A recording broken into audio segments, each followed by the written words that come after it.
The following is a conversation with Stefen Deleveaux. Stefen Deleveaux is the CEO of the Caribbean Blockchain Alliance.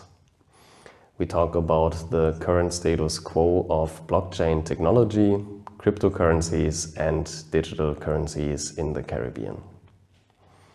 This is the Simon Küpper podcast, and this is my conversation with Stefen Deleveaux. My name is Stefen Deleveaux. I'm the president of the Caribbean Blockchain Alliance, and what we are is an organization, nonprofit, focused on really just blockchain adoption and trying to push blockchain adoption through advocacy. We've been around for a few years, but mostly as a community, bringing people together who are involved in the space, or even just, tangentially related to the space, doing something in it. We built up a really healthy community over the years, and that's been our focus. But now we've pushed a lot more into our mandates, which are public policy and education. Mm-hmm. So it's really interesting to see things come together, because this is something that I've wanted to see for a long time. And obviously, as someone who knows and understands the Caribbean, things take long to push, but it can be an uphill battle sometimes, but it's necessary work. So it's cool to see things happen, even if it is slowly. Yeah, small steps, but steady. Absolutely. But yeah, just to kind of dive into it. So with public policy, that's really, regulatory engagement, government engagement, just trying to push for a better kind of embracing of the space, of the blockchain space, by our governments and our regulators, to some degree of success. I mean, as you can see, if you look into what some of the islands are doing, there's been a lot of good progress and a lot of work done by a lot of our members over the years, really, to kind of push this greater understanding. So it's pretty much what we can do as a collective. But to give examples, you have the Bahamas, you have Barbados, and you have Bermuda, especially. Especially those three. And then outside of that, there are Cayman and a couple others that have really pushed forward in terms of embracing good regulation of the space and wanting to actually see more activity in terms of blockchain, whether it's private sector companies coming in or local internal projects, things like that. So, and that's actually, interestingly enough, it's kind of two-pronged, the public policies side, because we want to see more of that, obviously.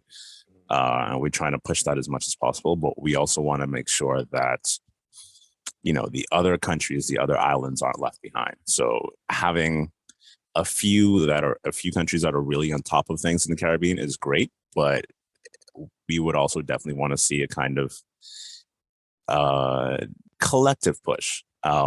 We want to make sure that basically the entire region is embracing this technology and trying to move forward to make sure, things like ease of doing business, for example, is embraced, and, healthy regulation.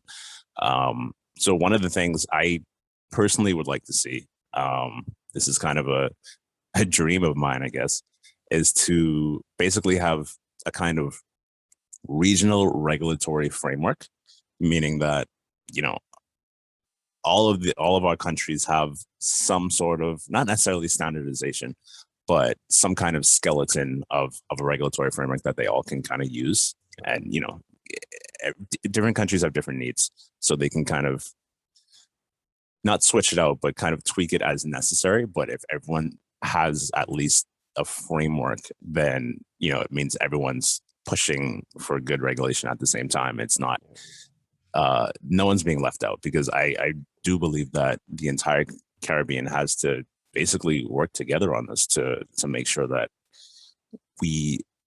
blockchain has so much opportunity for us in the Caribbean, so many different opportunities, so many ways to use it. And I think it's necessary for us to really go beyond the kind of stagnancy that we've been stuck in for so long. And I think that's only really possible if we do it together as a unit, as a block.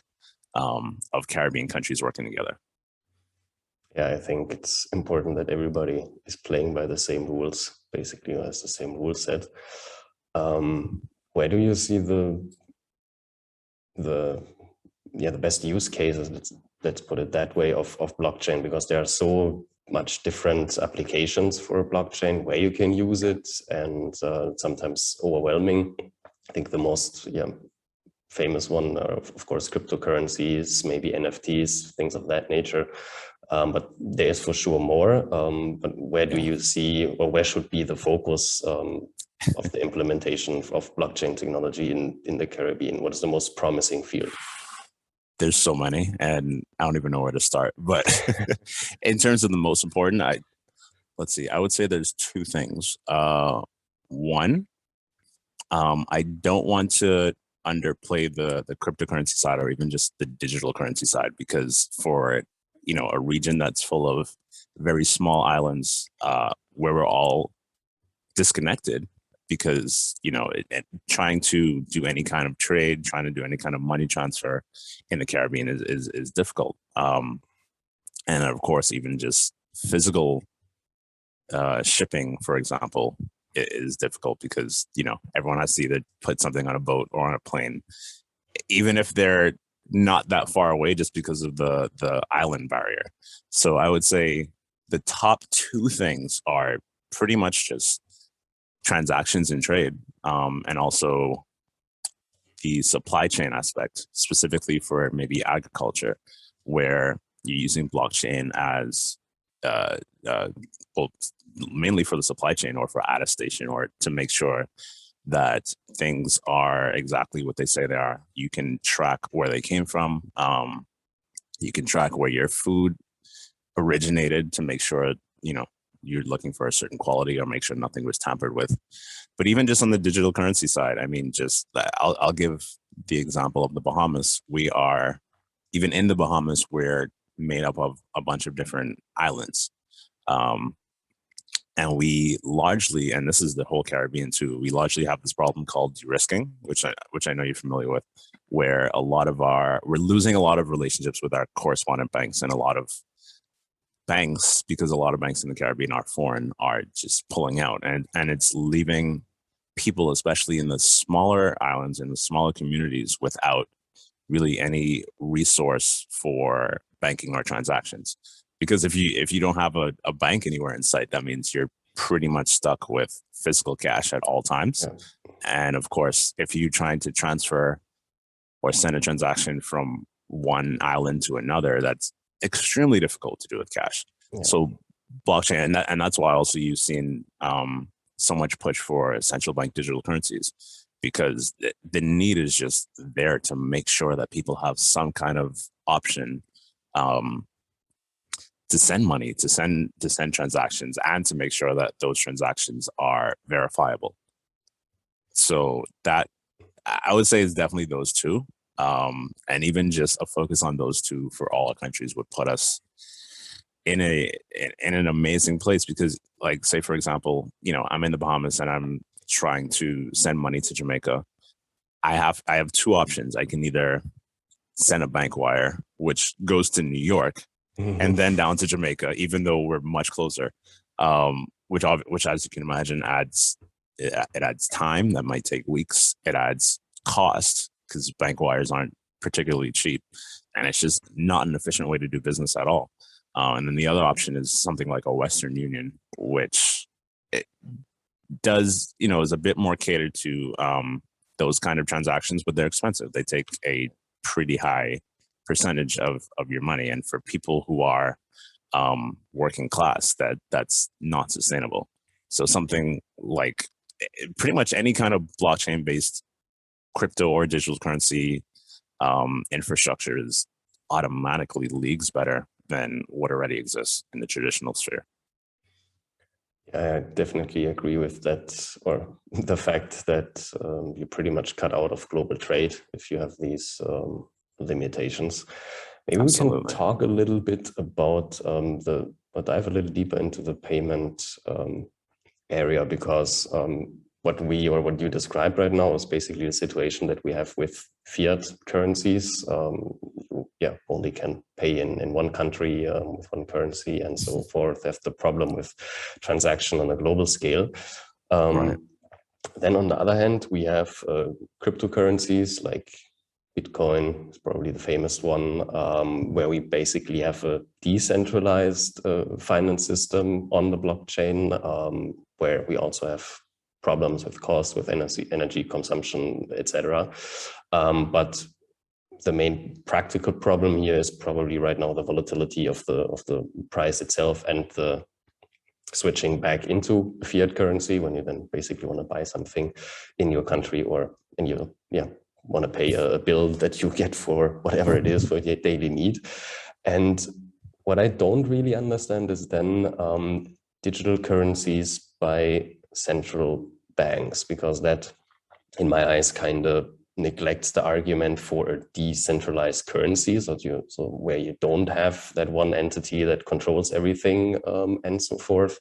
So is that the same technology behind it? Is it just a different term, or is there a fundamentally different principle, and where would be the practical use case? Maybe we can talk about this a little bit. Right. So let's just go into the comparison. Obviously, if you have something like Bitcoin or Ethereum, which is an open public blockchain, an open public network, literally anyone in the world could use it. And to be honest, those mostly solve the problems. So if I'm here and I want to send Bitcoin to someone, whether they're in Jamaica or Barbados, that's pretty easy. Or if I want to send it to someone in Germany or to send someone in Iran, like it's literally the same thing no matter what. You're just sending a transaction, and that's incredibly simple.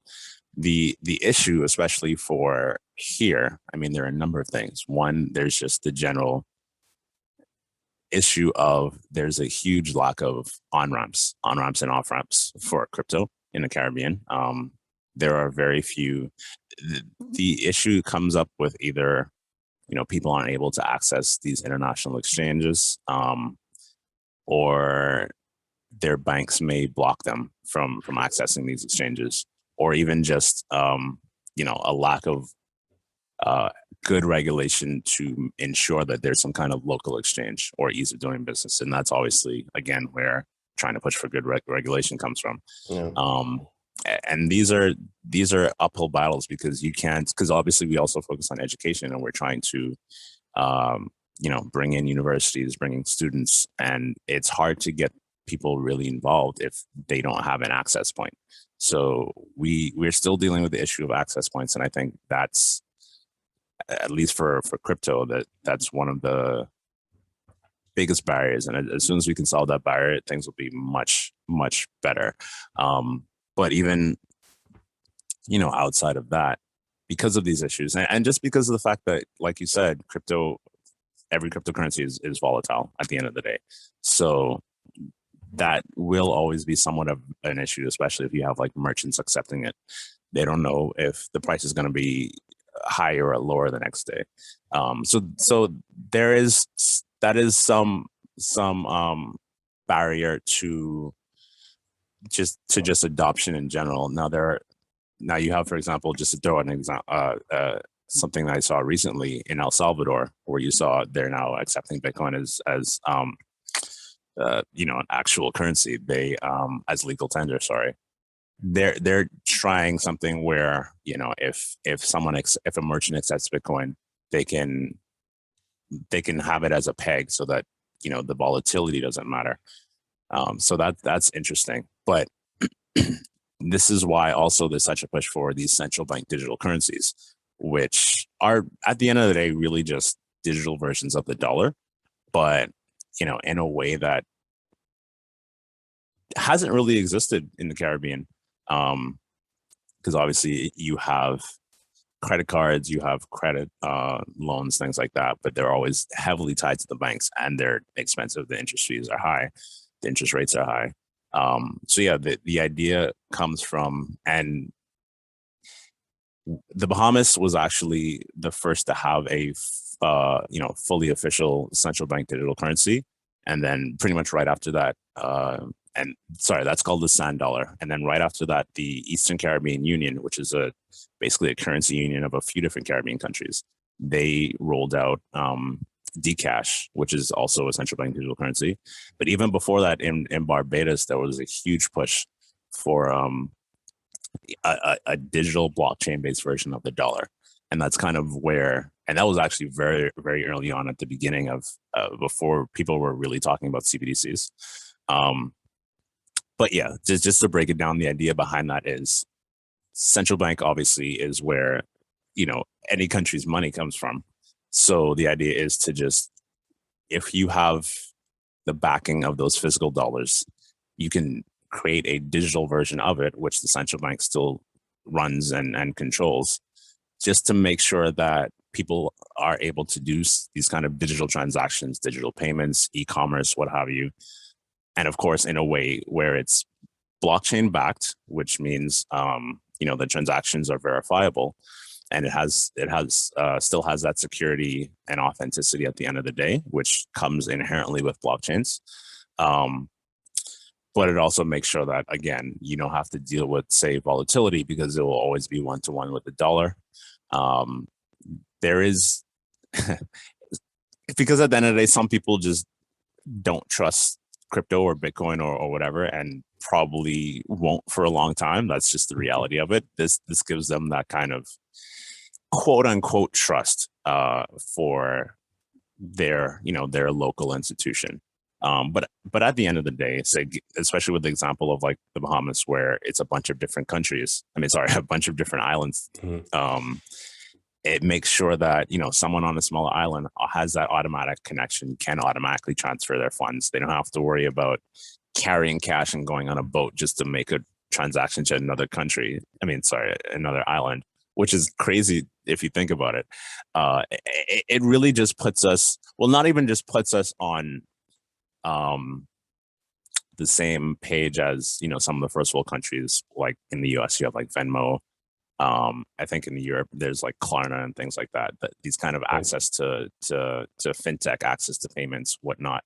This actually takes it a step further, because there's not that connection to these random companies. It's kind of, automatically confirmed by the central bank. It just makes it a lot easier. So that was a lot. I hope that explained it though. I try to get my head around it, try to recap it and to make sure I got everything right. So let's build a scenario here. Let's say we have the Bahamas and we have Jamaica, and right now it's pretty difficult to trade with each other, to buy something, to transfer money, what have you. And now the Bahamas is creating their central digital currency, and Jamaica is doing the same, which would then make it easy for everybody involved to verify, okay, that money is, or every transaction would be verifiable, but it would still have the bottleneck or the requirement that now when I come with my Jamaican digital dollar to the Bahamas, that I'm now able to pay with that digital dollar somewhere, that it's accepted, that it's transferred or into Bahamian dollars, or how would that work? Or is that the underlying premise or idea behind it? Yeah, no, that's a great question, actually. And to make things even more complicated, Jamaica, as you just said, announced their central bank digital currency, but that is Sand Dollar in the Bahamas and Dcash in the Eastern Caribbean Union. Those are based on blockchain. Those are blockchain backed. And like I said, it provides that security, that authenticity, that verification. Jamaica's is not blockchain backed at all. Also, meaning that there's just no blockchain at any point. So that's pretty much so in the same way that a central bank digital currency it's not completely decentralized, obviously, because it's still run by the central bank. But it is slightly more decentralized than, say, the current situation where you have banks are in full control of your money, for example.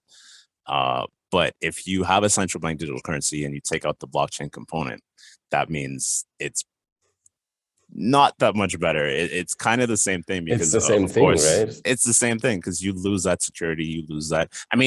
There's still obviously the convenience having that digital currency. But you lose that heavy security, you lose, and it becomes a central point of failure. So as you can imagine, our community has not been very happy about this development. And also there's a massive risk because again, that security aspect is paramount if you're having something that's connected to your central bank, because that's literally your Right. entire money supply. And also, of course, that you take away the transparency and the verification aspects as well, which again opens up the door for who knows what, because again, the point of blockchain is anti-corruption.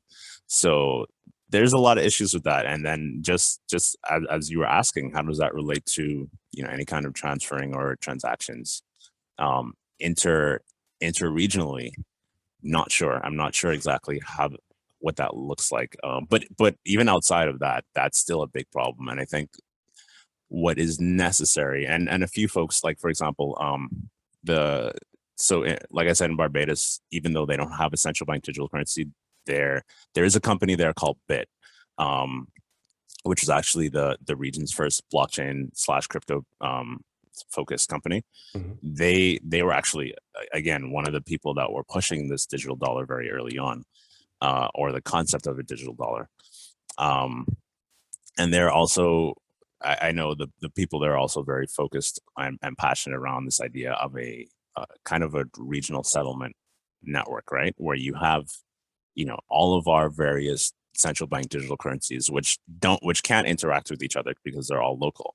But if you have a kind of settlement network, then you can create a mechanism where they do interact with each other. And then that kind of massively simplifies this kind of regional trade, making sure that payments between different countries are easy, and of course, again, verifiable and trackable and transparent.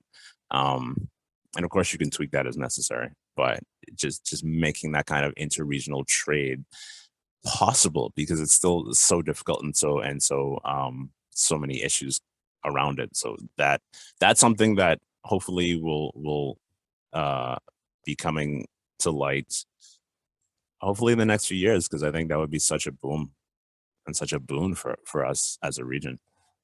Yeah, and I think that is one, or adds to the reasons why I think in general we need regulation or public policy in some way or form that sets these standards, because maybe I'm too stupid, but even today, like, I don't know, 90% or 80% of in most countries of the money is digital already, meaning on some bank account and not in cash, in a physical banknote or things of that nature. So what is the actual difference then from that not backed or not blockchain backed central digital currency from what we already have right now, besides, I don't know, marketing, or does it sound good, or what is the actual advantage of the, or again, maybe I'm too stupid, or I don't see that, you know what I mean? Yeah, no, I mean, it's unfortunate because obviously the idea of having that kind of technology, even just the most simple version, should be a good thing. But you need that blockchain component for it to really make sense. Exactly. Otherwise, sure, you can have something where it's just like a Venmo kind of thing, but then that's not what you want, especially in a small country. You want something where you actually feel safe and comfortable at all times, that nothing's going to happen to it. And it just, there's issues there. We're actually hopeful that eventually they'll kind of switch gears and even maybe start over, maybe add a component. I don't know how that would work. And obviously I can't properly speak to that, but yeah, my hope is that they eventually realize the value in including blockchain in there and make the right choice. Yeah, because I think one of the main goals should be to, you mentioned corruption and transparency and verifiable and things of that nature, because I mean, there's a reason why a lot of Caribbean banks are, let's call them gray listed or however you want to call it, meaning they just have trouble to be part of the global banking and financial system, or banks are pulling out because of that, because of intransparencies, because of not existing or too low KYC enforcement, things of that nature. So and a lot of time, sorry, and I was just gonna say, and a lot of time the institutions that put out these lists do it arbitrarily, and that, as you can imagine, puts us at a massive disadvantage because, and I will say very frankly that it just becomes very difficult because a lot of times, you know, these countries try to comply with you know, what's being asked, and then the goalposts change and suddenly everything that they were doing right is now suddenly wrong, and it becomes this kind of cat and mouse where you're just continually changing what you're doing just to appease these kind of international institutions that may or may not necessarily have your best interests in mind. So then just the idea of, again, like these blockchain-backed currencies, these settlement networks, at the very least, can make sure that, you know, if one country is arbitrarily gray listed, they're not completely cut off from the rest of the world, really, if you think about it, because if you're on a blacklist, that means no one really wants to do anything. No one really wants to buy your bonds, anything like that. So it gives some kind of respite. It gives some kind of still access so that the people don't suffer, because at the end of the day, any kind of sanction, whatever, in whatever way, hurts the people first. I think only 50%, depending on what statistic you're looking at, of the population in the Caribbean or Latin America actually has a bank account. So you effectively cut out half of the population from doing business, buying goods, trading goods and services. Yeah, we still have massive unbanked and underbanked populations. And again, imagine if some of them are, it's at least somewhat manageable if you're in kind of a city, quote unquote, where there's, you know, some kind of access. But if you're on a smaller island where there isn't anything, you have no options. So let's dream a little bit. Let's fast forward 5 years or whatever kind of time frame we want to look at. What would be the ideal situation? Would it be, okay, we have a Caribbean or global standard regulation, however you want to call it, in the blockchain or cryptocurrency space, and then a handful of cryptocurrencies that are traded globally? Do we have every central bank has their own cryptocurrency? I know that in Europe they now at least starting the research for how a blockchain-backed euro could look like, things of that nature. So where do you see, or where do you want to see the future? What would be the ideal scenario? Maybe globally, but more focused on the Caribbean to solve some of the problems we talked about, to bank the unbanked, to give access to financial markets, to the global trade, to the global economy, basically. Yeah, no, that's a great question. And I mean, just in terms of what I said before, with regards to, say, this Caribbean settlement network, which is obviously possible, and I don't think wouldn't necessarily take, you know, multiple decades to make happen. But even that would just go such a long way. Once you can properly activate interregional trade, you're opening so many doors for so many people, so many businesses, etc. And that kind of drives everything else too, because if you have that, there'll be more of a push for, you know, ease of doing business, making sure people could have a lot more freedom in terms of, you know, just doing business. And then you kind of add that to the supply chain aspect I was talking about earlier, where that just makes, you know, physical trade a lot easier, a lot more trusted. And you kind of, one of the biggest issues we obviously realized from this pandemic is that we have no real say in terms of supply chain, and if something is cut off, we're left out in the cold. So this idea of to some degree owning our own supply chain, making sure we just have more of a say in how things get transferred or tracked or shipped, etc. That would be massive for our region. And then just in terms of food security, which obviously is the other huge issue that we've seen from the pandemic, that those two kind of go hand in hand. And I think food security for our countries, which blockchain obviously can help with a lot, would just go a long way in terms of our own sustainability and being able and autonomy, really, because he who controls your food supply controls you at the end of the day. So can you explain that a little bit? How would that look practically? Because I think it's probably hard for a lot of people to wrap their head around, okay, how can a digital blockchain thing has something to do with supply chain management, or how can I own my supply chain in that case?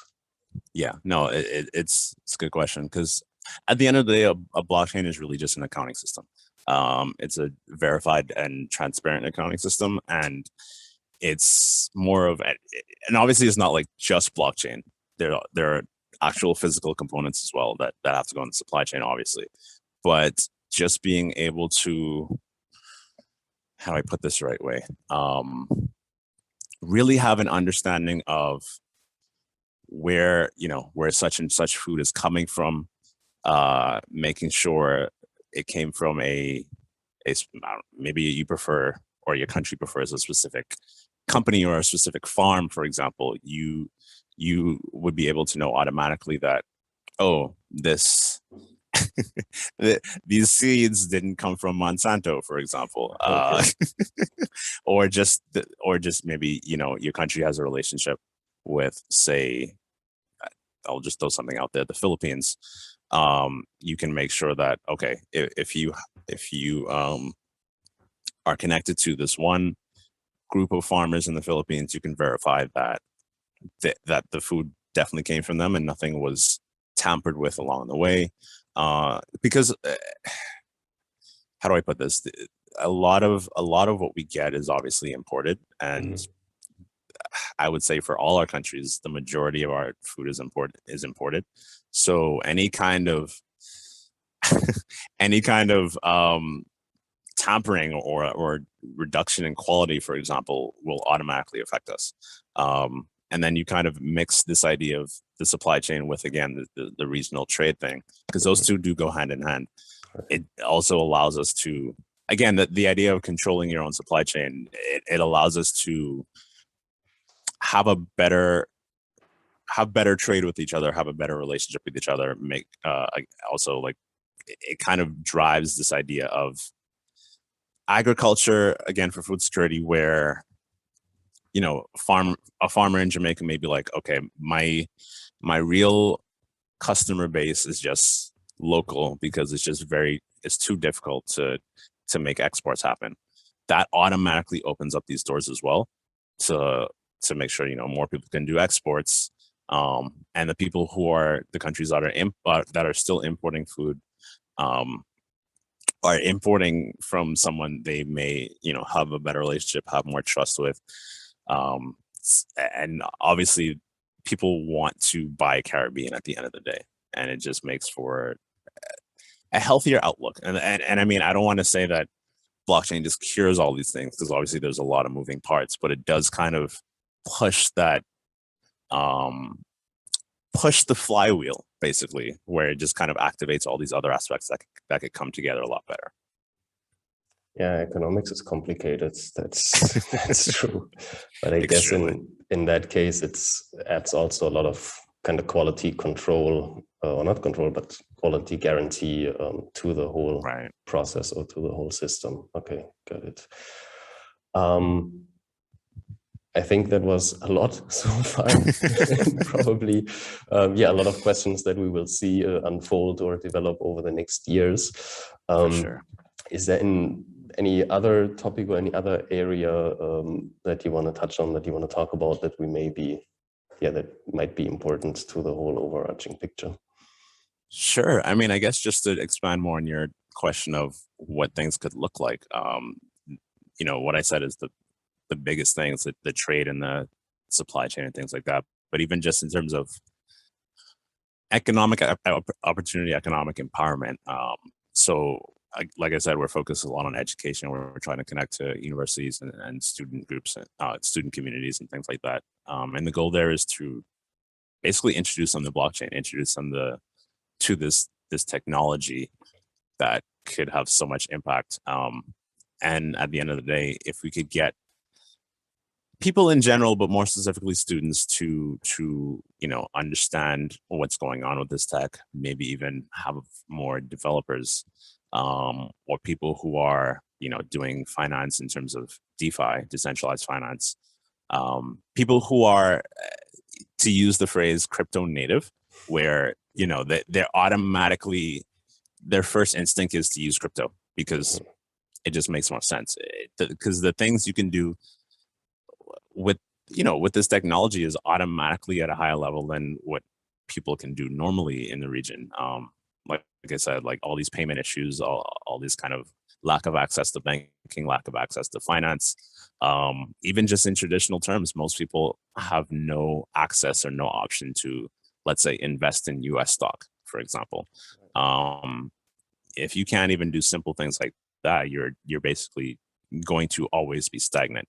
So if you are automatically tapped into and understand this kind of global network, these global systems, these global decentralized apps that are being built every day, that means you automatically have access. And if you're a developer, I mean, Solidity is the language that Ethereum uses. Solidity developers are, in my prediction, going to be the highest desired, highest demanded job or career in general in the next 10 years for sure. Actually, the next 5 years. So opening up students to that kind of opportunity would just be a massive, healthy thing for the Caribbean. And then at the end of the day, they'll be the ones who are building our decentralized future. They'll be the ones who are building projects and products for the Caribbean, because nobody understands your culture. Nobody understands your needs as much as people who live there, right? So that will kind of open up so many doors to the products that we'll be using in the next 20 years. So I think that that will be where the focus is, because this is necessary. We can't rely on people who are currently figuring things out to push this kind of future. We need to make sure that the people who are going to be next in the workplace, in the schools, etc., have this access, have this knowledge, because they're literally our future. So what I'm hearing is we need two things. We need people that are able to code. And what was the language again for Ethereum? Solidity. Solidity. Okay, I have to admit I never heard of that before, so I learned something today.